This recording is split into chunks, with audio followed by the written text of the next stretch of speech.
What if I told you there's a god who represents everything wild, ecstatic, and rebellious about human nature?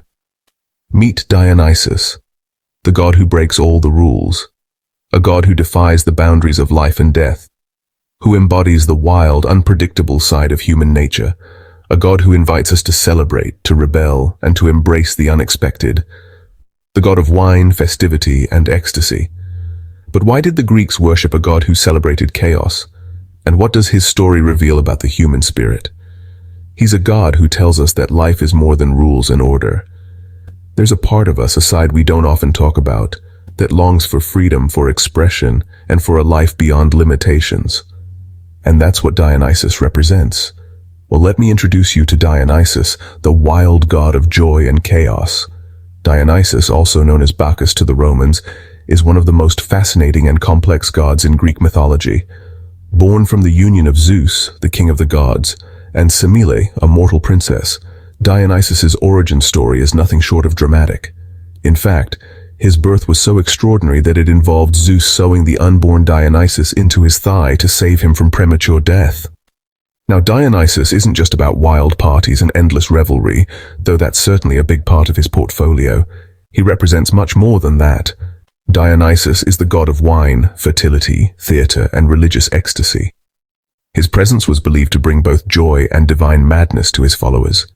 Imagine the energy of a festival, the passion of a play, and the fertility of spring all rolled into one divine being. That's Dionysus for you. But what makes Dionysus so intriguing is his dual nature. On one hand, he's the bringer of joy, the one who encourages people to let loose and find happiness in the moment. On the other hand, he's the harbinger of chaos, capable of driving people to madness and tearing down societal norms. It's this balance of joy and chaos that makes him such a powerful and unpredictable god. Let's dive into one of his most famous myths, the story of King Pentheus. Pentheus, the king of Thebes, refused to acknowledge Dionysus as a god and banned his worship. Big mistake. Dionysus, in his anger, drove the women of Thebes, including Pentheus's own mother, into a frenzied state. They mistook the king for a wild animal and tragically tore him apart. This story highlights Dionysus's power to both enchant and destroy, depending on how he's treated.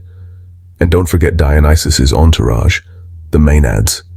These wild women were his devoted followers, often depicted in a state of ecstatic frenzy, dancing and celebrating in the wilderness. They embody the raw, untamed spirit of Dionysus himself. Despite his wild and unpredictable nature, Dionysus was a beloved deity. Festivals in his honor, like the Dionysia, were major events in ancient Greece, filled with music, dancing, and theatrical performances. These celebrations were not just about having a good time. They were spiritual experiences that bridged the gap between the mortal and the divine. So next time you think about Greek mythology, remember that it's not just about the heroic exploits of Zeus or Athena's wisdom. There's also Dionysus, the god who reminds us to embrace joy and accept the chaotic parts of life. After all, sometimes you've got to let loose and enjoy the ride. Thanks for tuning in, mythology fans. If you enjoyed this dive into the wild world of Dionysus, don't forget to like, subscribe, and hit that notification bell for more mythological adventures. Until next time, keep the spirit of Dionysus alive.